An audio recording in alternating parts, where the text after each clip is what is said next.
नमस्कार दोस्तों, आज चिल्ड्रंस डे है तो कुछ आपको एक बचपन की कहानी सुनाता हूँ, क्योंकि आज बच्चों की और बचपन की बात होती है। और ये कहानी बहुत मज़ेदार है और मेरे दिल के बहुत करीब है। तो happy children's day and I hope you enjoy the story. ये कहानी एक ऐसी जगह में हुई है, आज से 100 साल पहले उस जगह में स्वतंत्रता का एक आंदोलन हुआ था।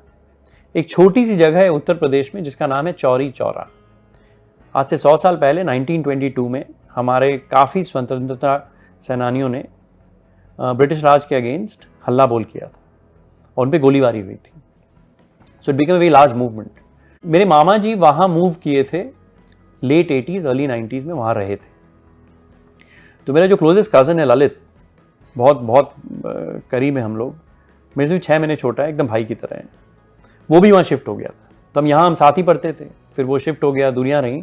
लेकिन मज़ेदार चीज़ें कुछ हुई और उसकी एक चिट्ठी मैं आपको दिखाता हूँ कि उस ज़माने में तो हम चिट्ठियाँ लिखते थे, जो आजकल तो लोगों को पता भी नहीं होगा कि चिट्ठियाँ होती क्या हैं। कागज़ में लिखते हैं और हम हिंदी में लिखते थे।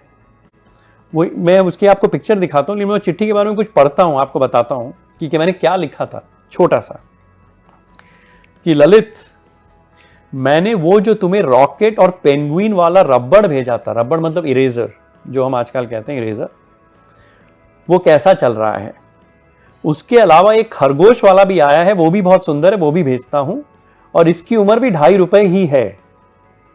इसके अलावा वो फिक्सोपुल था, वो भी भिजवा दूंगा, तुमने कहा था वो भी वहां बहुत चलेगा। कहना मैं ये चाह रहा हूं कि उस जमाने में कलकत्ते में बहुत सारी चीजें मिलती थी जो छोटे गांव या छोटे टाउन्स में नहीं मिलती थी। यहां हम वो चीज 2.5 रुपए में खरीदते थे और वही चीज मैं ललित को पोस्ट से भेज देता था। वो 3.5, 4, 5 रुपए में उसको बेचता था और हम ऐसे प्रॉफिट कमाते थे।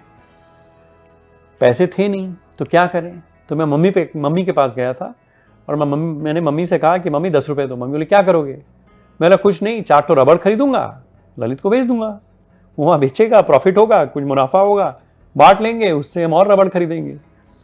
इस तरह हमने पहला व्यापार शुरू किया। अब इसकी आप 2-3 चीजें देखो। एक कि भले ही वो चौरी चौरा हो या कलकत्ता हो, अगर प्रोडक्ट अवेलेबल है ना, डिमांड होती है, राइट। हम आज कहते हैं ना टियर 2, टियर 3 सिटीज में इंडिया में डिमांड आ रही है, सिटीज में भी डिमांड है। हम तो बच्चे थे तब तो ये मैनेजमेंट कॉन्सेप्ट समझ में नहीं आते थे। सेकेंड थिंग, क्या सोचने वाली इसमें बात थी कि हम इंपोर्ट एक्सपोर्टर हो गए थे। मजाक में हम यही कहते थे कि हम यहाँ खरीद रहे हैं, वहाँ बेच रहे हैं।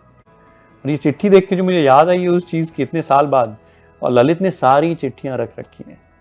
बहुत मज़ेदार था, लेकिन चिट्ठी लिखना, कम्युनिकेट करना, सामान खरीदना, वहाँ बेचना, बहुत मज़ेदार था। और ये फिक्सोपुल जो चीज़ थी ना, गजब थी।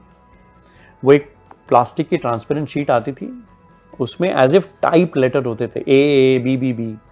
आप वो प्लास्टिक शीट को लो, किताब के ऊपर रखो, थोड़ा सा रब करो, वो लेटर आपके किताब में छप जाता था। लगता था एज इफ टाइप नेम है। वो शीट करीब 4 या 5 रुपए की आती थी और हमारी स्कूल में बहुत पॉपुलर थी। इवन चौरी चौरा में स्कूल के बच्चों को भी वो पसंद आई। वो हम 2 रुपया 3 रुपया ऊपर बेचते थे और वो खरीदते थे। ये हमारा 2-3 साल तक हमारा पूरा पहला कारोबार स्लैश फर्स्ट स्टार्टअप हमारा चला। और हमारी पहली इन्वेस्टर एक्चुअली हमारी मम्मी थी, जिन्होंने सीड फंड किया था। होपफुली सीरीज ए हो जाता आज के ज़माने में।